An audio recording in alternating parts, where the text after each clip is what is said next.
Hello, people. So, I have been talking about my idea of Terabithiya. Terabithiya is a place where all forms of living organisms, be it human beings, animals, plants, microorganisms, things that you can see of, things that you cannot see, um, people who have lived, yeah, had lived, people who are yet to be born, uh, all of them live harmoniously. So when I was thinking about it, it occurred to me that my idea of Terabithiya is very close in meaning to my idea of Bha-ra-tha.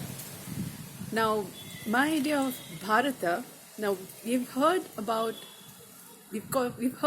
India being called as Bha-ra-tha, but my idea of Bharat is slightly different.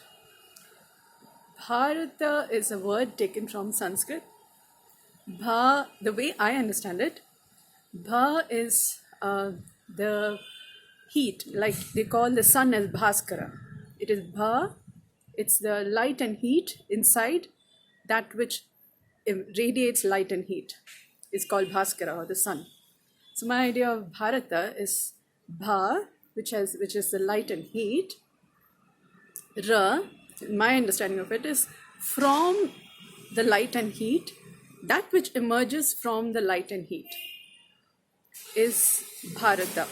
Bha-ra-tha. Ta as in that which cannot be seen. It's more like the time. You can't see time. But time and space together form the reality that we have. Yeah? We see space, but we can't see time. Similarly, ta, if you look in terms of the Hatha Yoga, ha is what you can see, or the light, or the sun, and ta is the moon, which is more like the reflection of the sun.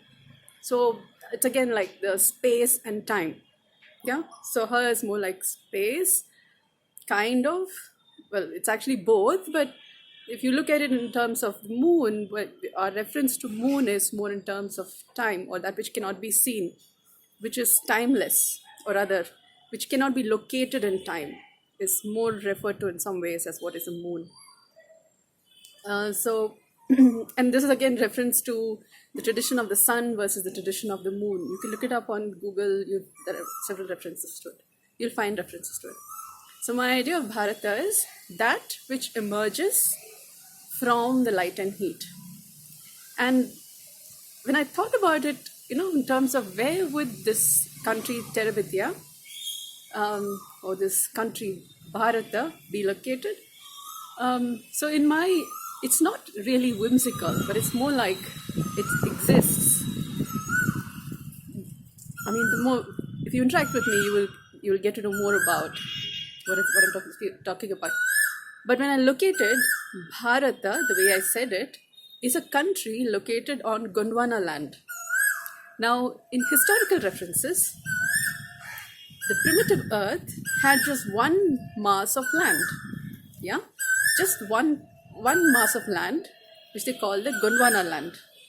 And over a period of time, the tectonic plates on this land mass shifted and then drifted apart, and then they became the continents that we see now.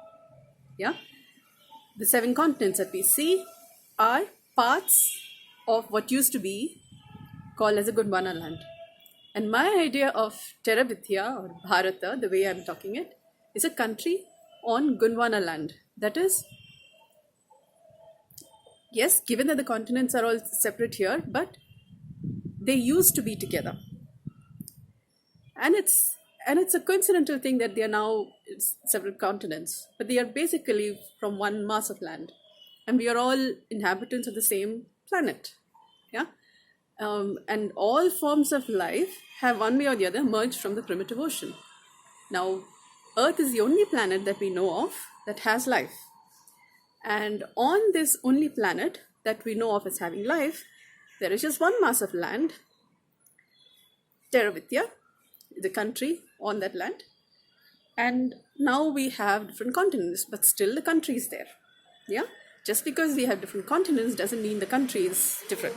Yeah? So So this is what I have to share right now about Terabithiya, about Bha-ra-tha, my idea of Bha-ra-tha. And it's not just one country, but yeah, I've said that. I said my idea of it. So, you know what? For me, this is very true. And this gives me a lot of inspiration, a lot of my imagination is all happy. And I think it's a happy thought. It's not just a wishful thing. It exists. I mean, all people in many ways, we are all trying to find the connection, to be together, there's harmony, and, you know, a state, a space, a way of living that is other than all of these wars and strife and all of that. And to me, this is very real. Now I'm sort of describing where this country is, so there is a little more palpability about what I'm talking about. And it exists amongst us. In Vedic scriptures, they call it one self, which is common to all selves of all beings. Yeah. So there is a country within each of us, which is together, which is not separate as you and I, and without any strife. So it is there for each of us to get in touch with, within our own selves. To me, I'm in touch with it, and I'm speaking about it as a country for anybody to get in touch with, within their own selves. And then you will experience what it is to be in Bha-ra-tha or to be in Terabithiya. I'm saying that so that, you don't have any confusion. Somebody from another country is not saying, okay, she's talking only about India. I happen to be in India. And I'm a human being. And I'm a living organism on planet Earth. So we have commons here. Yeah. And we have the idea of a country. And this is my idea of something that inspires me. I think it's really worth sharing and talking about more, and seeing what all become possible from us living internationally as human beings beyond boundaries. Yeah. And what that would show up as in our own lives, in our own experience of living, what kind of activities may we do, being that there is a country like this and we are all citizens of that country. Yeah. Thank you for your considerations. Thank you for listening, and thank you for participating in this idea, and also thinking along the lines of what could be possible in us, thinking along these lines, in acting, taking actions, that this is true. Thank you for listening.